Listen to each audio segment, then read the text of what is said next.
Hello everyone, I hope you all are doing well. So today in this video we will see some graph which is based on photoelectric effect. Before discussing about it, we will see the difference between the intensity and frequency. What do you mean by intensity and what do you mean by frequency, and we will see how they relate with each other.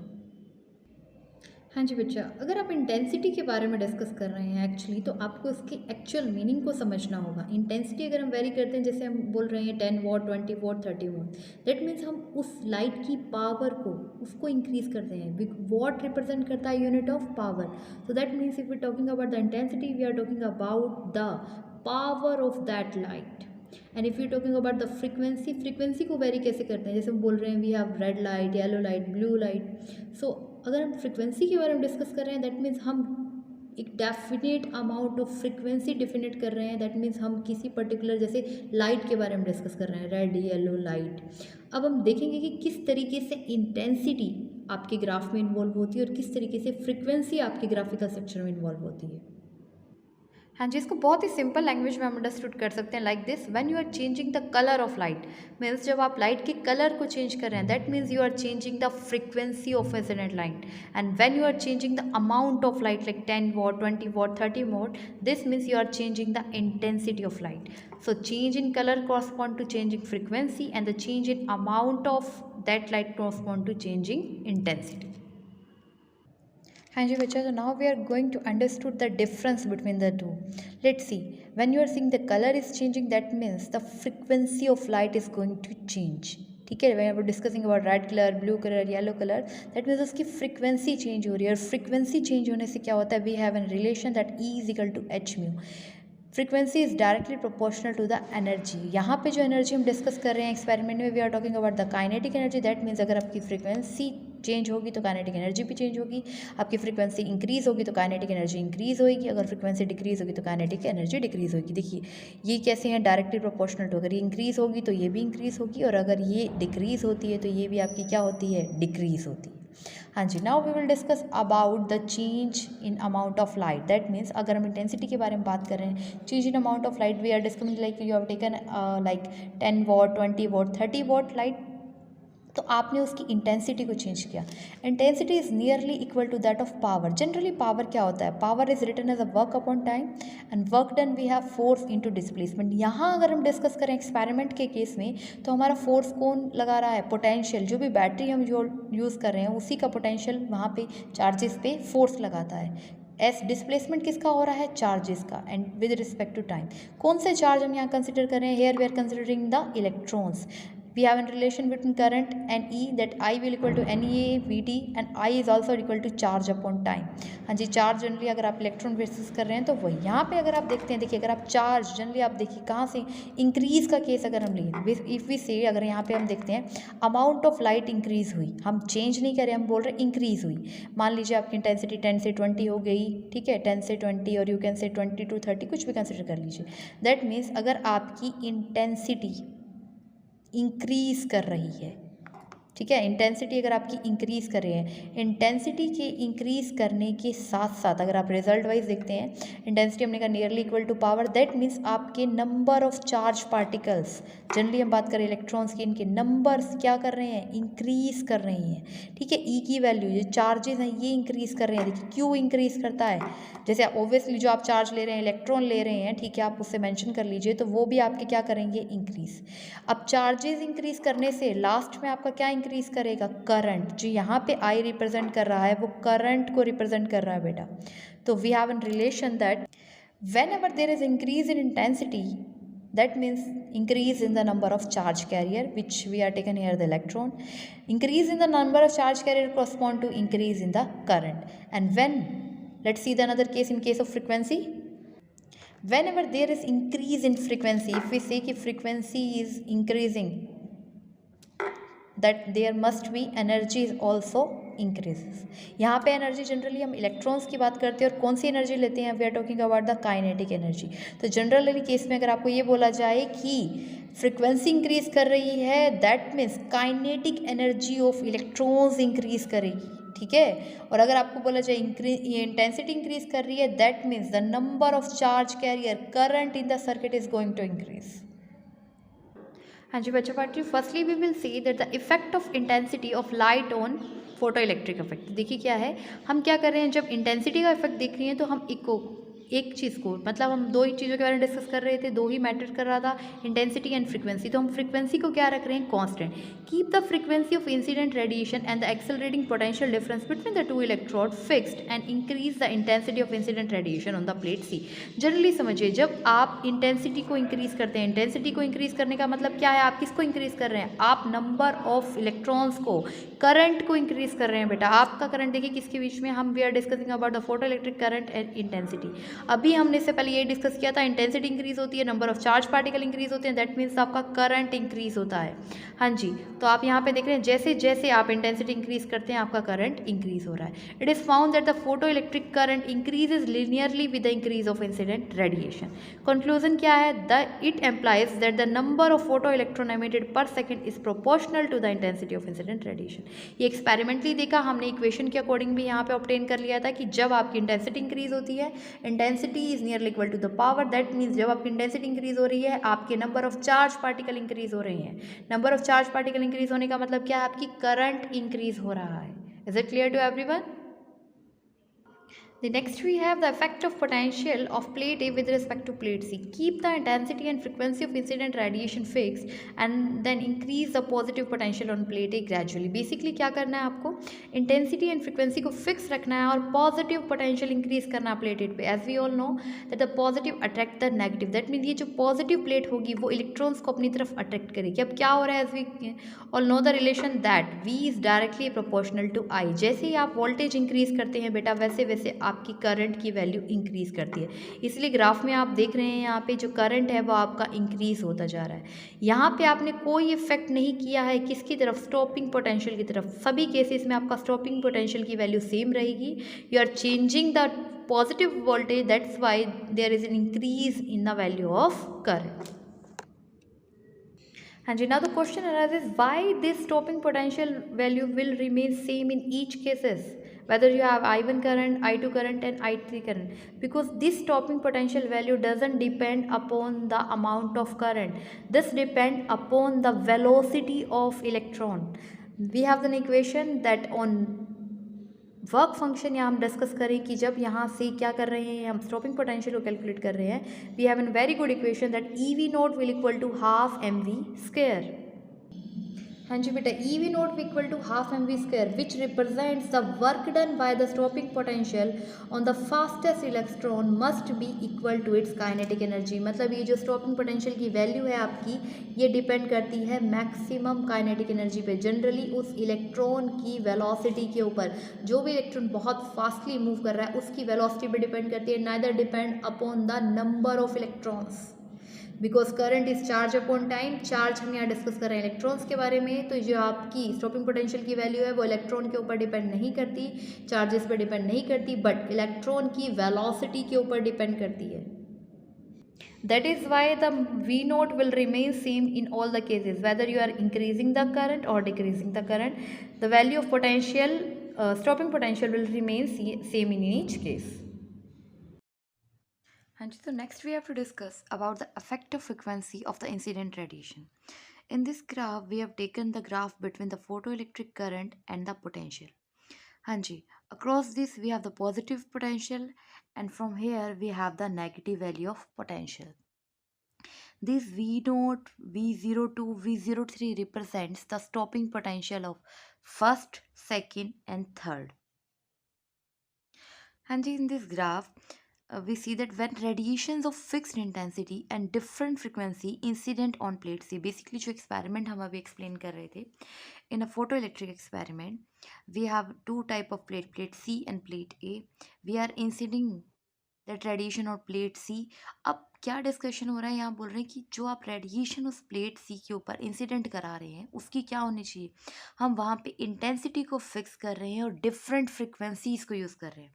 हाँ जी, intensity fix and different frequencies आप use कर रहे हैं। तो क्या effect हो रहा है इंटेंसिटी फिक्स करने से और डिफरेंट फ्रिक्वेंसीज लेने से, जब आप किसी भी रेडिएशन की इंटेंसिटी को फिक्स कर देते हैं, दैट मीन्स आप वहाँ पे करंट की वैल्यू को फिक्स कर रहे हैं, because intensity is nearly equal two charges current. हाँ जी बच्चा, अर्ली हमने डिस्कस किया अभी कि what is the difference between intensity and frequency. तुम्हें पता लगा था इंटेंसिटी अभी हम ले रहे हैं जो ग्राफ में, कि इंटेंसिटी फिक्स ले रहे हैं। इंटेंसिटी फिक्स होने का मीनिंग क्या है? देखिए, इंटेंसिटी चेंज होने के मीनिंग से हम क्लियर कर पाएंगे कि इंटेंसिटी फिक्स होने का मीनिंग क्या है। इंटेंसिटी जब आपकी चेंज होती है, generally intensity is nearly equal to power and that power is work upon time. The work done is nearly force into displacement. यहाँ पे अगर आप डिस्कस कर रहे हैं तो फोर्स कौन अप्लाई करता है किसी भी सर्किट में? इलेक्ट्रॉनिक सर्किट में। दैट पोटेंशियल डिस्प्लेसमेंट किसकी हो रही है? चार्जेस की। दैट मीन्स यहाँ पे हम जो डिस्कशन कर रहे हैं, हमारे पास ये आ रहा है कि इंटेंसिटी जो कि नियरली इक्वल टू पावर है, वो डिपेंड करती है पोटेंशियल के ऊपर। कौन से चार्जेस के बारे में डिस्कशन कर रहे हैं? करंट हम प्रोड्यूस करते हैं इलेक्ट्रॉन से। हम we are discussing about the electron and time t. Means अगर आप इंटेंसिटी को फिक्स करते हैं तो आप चार्जेस को, नंबर ऑफ इलेक्ट्रॉन्स को फिक्स कर रहे हैं। और देखिए, चार्ज से क्या मिलता है हमें? करंट। तो हमारे पास एक नॉर्मल सा फॉर्मुलेशन आ रहा है, देखिए यहाँ पे, कि intensity fix, charges fix and current will be fix. यहाँ पे हमने वेरिएशन दिखाया था कि इंटेंसिटी के इंक्रीज होने से, इंटेंसिटी इंक्रीज होएगी तो आपके नंबर ऑफ इलेक्ट्रॉन्स इंक्रीज होंगे, दैट मीन्स आपके चार्जेस इंक्रीज होंगे, तो मतलब आपका करंट भी इंक्रीज होएगा। ये जो रिलेशन हम यहाँ तक ऑब्टेन करके आ रहे थे, ये इंटेंसिटी का था, किसके साथ? करंट के साथ। But if you are saying that intensity is fixed, that means number of electrons are going to be fixed, current in the circuit is going to be fixed.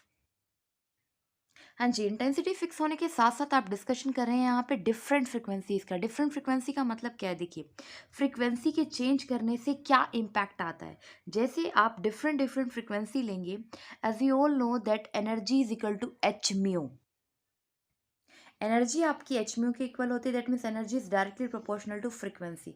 आप डिफरेंट फ्रिक्वेंसीज ले रहे हैं, तो जो आपके पास, मान लीजिए आपने पहले एक फ्रिक्वेंसी ली जो हम यहाँ रिप्रेजेंट कर रहे हैं, डिफरेंट हम स्टॉपिंग पोटेंशियल्स ले रहे हैं, तो क्या हो रहा है इसके क्रॉसपॉन्डिंग? डिफरेंट फ्रिक्वेंसी होने से जो भी हम डिस्कस करेंगे इलेक्ट्रॉन्स, उनकी काइनेटिक एनर्जी इम्पैक्ट होगी। काइनेटिक एनर्जी इम्पैक्ट होगी, दैट मीन्स काइनेटिक एनर्जी भी फ्रिक्वेंसी के साथ चेंज होगी। होता क्या है आपके एक्सपेरिमेंट में? स्टॉपिंग पोटेंशियल क्या होता है? Stopping potential is that particular value of potential at which current goes to zero. आपका करंट जीरो हो जाए। करंट जीरो कब होगा? जब कोई भी इलेक्ट्रॉन उस बैरियर को क्रॉस ना कर पाए। और बैरियर को क्रॉस ना कर पाए, दैट मीन्स क्या है? ऑब्वियसली समझिए कि आपके पास स्टॉपिंग पोटेंशियल है। स्टॉपिंग पोटेंशियल हम बाद में डिस्कस करते हैं। हमारे पास प्लेट का जो पोटेंशियल अगर हम कंसिडर कर लें, एक पोटेंशियल हमारा प्लेट का 40 है, और जो हमारे पास इलेक्ट्रॉन्स हैं जो यहाँ से उसको क्रॉस करके जाने वाले हैं, उनके पास इतनी, देखिए फ्रीक्वेंसी हम डिपेंड कर रहे हैं ना, उसके पास इतनी काइनेटिक एनर्जी नहीं है। ठीक है, काइनेटिक एनर्जी नहीं है जो 40 को क्रॉस कर रहा है, तो आपके पास पहला स्टॉपिंग पोटेंशियल आ गया। अब अगर आपने उस लाइट की फ्रिक्वेंसी को चेंज कर दिया, लाइट की फ्रिक्वेंसी को चेंज करने के साथ साथ उसकी काइनेटिक एनर्जी भी चेंज होगी। अब मान लीजिए आपके पास जो इलेक्ट्रॉन है उनकी एनर्जी 40 से ज़्यादा है, तो आपके पास सेकंड पोटेंशियल आ जाएगा। इस तरीके से आप देखेंगे कि जिस जिस तरीके से आप by varying the value of frequency, kinetic energy of electron varying, और काइनेटिक एनर्जी ऑफ इलेक्ट्रॉन किस पर डिपेंड करता है जनरली, अगर हम दें उससे क्या इम्पैक्ट आने वाला है, उससे आपके स्टॉपिंग पोटेंशियल इफेक्ट होंगे। हाँ जी, बिकॉज एक रिलेशन होता है, E V naught will equal to half m v maximum का होल स्क्वायर। दैट मीन्स हम यहीं पे ये दिखा रहे हैं कि जो स्टॉपिंग पोटेंशियल है वो इलेक्ट्रॉन्स की काइनेटिक एनर्जी पे, जनरली उसकी वेलोसिटी के ऊपर डिपेंड करता है। अगर आप उसकी फ्रीक्वेंसी चेंज कर रहे हैं तो फ्रीक्वेंसी चेंज करने से उसकी एनर्जी चेंज होगी। एनर्जी, कौन सी एनर्जी चेंज होगी? काइनेटिक एनर्जी चेंज होगी। तो अगर आपकी काइनेटिक एनर्जी चेंज होती है तो उसका स्टॉपिंग पोटेंशियल भी चेंज होगा। हाँ जी, इस ग्राफ से हमें कुछ कंक्लूजन मिलता है। Let's see the conclusion. क्या है आपके पास कंक्लूजन यहाँ पे? It implies that greater the frequency of incident radiation, greater is the maximum kinetic energy of photo electron. देखिए, जैसे आप फ्रीक्वेंसी को इंक्रीज करेंगे उतना ही ज़्यादा उनकी क्या होती है, क्योंकि देखिए फ्रीक्वेंसी इंक्रीज करने से एनर्जी इंक्रीज हुई। कौन सी एनर्जी इंक्रीज हुई? Kinetic energy. किसकी? फोटो इलेक्ट्रॉन्स की। Hence greater is the retarding potential required to stop such electron. तो आपके पास जो रिटार्डिंग पोटेंशियल, जो स्टॉपिंग पोटेंशियल है, उसकी वैल्यू भी इंक्रीज करेगी। मतलब हमारे पास एक रिलेशन आ रहा है। क्या रिलेशन आ रहा है यहाँ पे हमारे पास? अगर आप फ्रीक्वेंसी को इंक्रीज करते हैं, frequency is directly proportional to, generally F represent कर दिया, you even can write the formulation this such type, mu which is a symbol of frequency is directly proportional to the kinetic energy, and which is correspondingly directly proportional to the stopping potential V naught. So this is the relationship between the frequency and at last stopping potential. Now the next graph we have between the stopping potential and frequency. हाँ जी, अब जो हम discuss करने वाले हैं, हम यहाँ पे आपकी दो मेटल्स ले रहे हैं, metal A and metal B. हम क्रॉसपॉन्डिंगली देख रहे हैं, किसका इफेक्ट देख रहे हैं, graph between the frequency of incident radiation and that of corresponding stopping potential. तो जनरली हम यहाँ पे देख रहे हैं स्टॉपिंग पोटेंशियल वर्सेज फ्रिक्वेंसी का ग्राफ। तो ये जो फ्रिक्वेंसी और स्टॉपिंग पोटेंशियल का ग्राफ आता है, this is something like a straight line. Generally आप देखेंगे किसी पर्टिकुलर फ्रिक्वेंसी पे क्या होता है, देखिए किसी पर्टिकुलर वैल्यू ऑफ फ्रिक्वेंसी पे आप क्या ऑब्टेन करते हैं, स्टॉपिंग पोटेंशियल। हाँ जी बेटा, तो रिलेशन हम टू डिफरेंट मेटल्स के लिए देख लेते हैं। फर्स्ट मेटल के केस में अगर हम एज्यूम कर लें that we are inciding the frequency of mu 1, हम उस पर जो फ्रिक्वेंसी इंसिडेंट कर रहे हैं वो कितनी है, म्यू 1। तो म्यू 1 के क्रॉसपॉन्डिंग आपके पास एनर्जी आएगी E1। This E1 energy is your kinetic energy. The formulation of kinetic energy is half m1v1 square. हाँ जी, हमें एक और रिलेशन पता था, किसका डिस्कस किया था हमने, stopping potential and kinetic energy का। हाँ जी, this is the relation EV0 1 क्यों रिप्रेजेंट कर रहे हैं, क्योंकि हम फर्स्ट मेटल की फ्रीक्वेंसी को लेकर यहाँ केस लेके चल रहे हैं। 2 रिप्रेजेंट करेगा सेकंड मेटल के लिए। EV01 will equal to half m1v1 square maximum. That means जब स्टॉपिंग पोटेंशियल होता है तब उन इलेक्ट्रॉन्स के पास मैक्सिमम काइनेटिक एनर्जी होती है। तो यहाँ पे हमारे पास रिलेशन आ चुका है, फ्रिक्वेंसी आपने चेंज की, काइनेटिक एनर्जी चेंज हुई, काइनेटिक एनर्जी के चेंज होने से स्टॉपिंग पोटेंशियल भी चेंज हो रहा है। यहाँ पे ध्यान दीजिए, सेकंड मेटल के केस में आपकी एनर्जी E2 थी, represents half mv2 square. Kinetic energy के बारे में डिस्कशन चल रहा है। हाँ जी, डिफरेंट फ्रिक्वेंसी के लिए डिफरेंट एनर्जी, डिफरेंट एनर्जी के केस में डिफरेंट आपका क्या होगा, स्टॉपिंग पोटेंशियल। यार V01 and V02 represent the stopping potential in case of metal A, in case of metal B. So here we have the graph between the stopping potential and the frequency. For metal A, V01 represents the value of frequency. Corresponding to this frequency, we have the stopping potential minus phi naught 1 divided by E, and corresponding to frequency mu02, we have the stopping potential minus phi naught 2 divided by E. Hello everyone, I hope you all are doing well. So today in this video we will discuss a very important topic of class 12th physics from the chapter dual nature of matter and radiation, and the topic is laws of photoelectric emission. So first law of photoelectric emission is that for a given metal and frequency of incident radiation, the photoelectric current is directly proportional to the intensity of incident radiation. Means किसी भी given metal में अगर हम discuss करें तो frequency of incident radiation, जो भी light radiation उस पर हम क्या कर रहे हैं, स्ट्राइक कर रहे हैं, जिसकी वजह से आपका करंट बन रहा है, वो किसके डायरेक्टली प्रोपोर्शनल होता है, frequency of incident radiation, the photoelectric current is directly proportional to the intensity of incident radiation. That means आप कोई भी मेटल कंसिडर कर लीजिए, किसी भी फ्रिक्वेंसी की लाइट उस पर इंसिडेंट हो रही है, बट जो फोटो इलेक्ट्रिक करंट है वो किस पर डिपेंड करेगा, photo electric current doesn't depend upon the frequency of incident radiation, the photo electric current will depend upon the intensity of incident radiation. Intensity which means the number of electrons. Means generally हम यहाँ पे discuss करें, आप किसी भी colour की light उस पर इंसिडेंट करिए, रेड ब्लू ग्रीन, उसका कोई इम्पैक्ट नहीं होने वाला, बट इट डिपेंड, जो करंट है वो किस पर डिपेंड करता है, इंटेंसिटी के ऊपर। If you are saying that you are incident a light of 10 watt, 20 watt, 30 watt, this will impact the photo electric current because the current is directly proportional to the number of electrons. It doesn't depend upon the frequency of incident radiation. Second law is for a given metal, there exists a certain minimum frequency of incident radiation below which no emission of photoelectrons take place. This frequency is called threshold frequency. Basically आप किसी भी metal को discuss कर लीजिए, किसी भी metal का case लीजिए, हर एक मेटल के लिए एक मिनिमम फ्रिक्वेंसी एग्जिस्ट करती है। अगर आप उस मिनिमम फ्रिक्वेंसी की वैल्यू से कम वैल्यू की रेडिएशन उसके ऊपर इंसिडेंट कराएंगे तो कोई भी एमिशन नहीं होगा। बिकॉज क्यों नहीं होगा एमिशन, क्योंकि जो इलेक्ट्रॉन्स है जनरली वो क्या है, बाउंडेड है, दे आर लूजली बाउंड।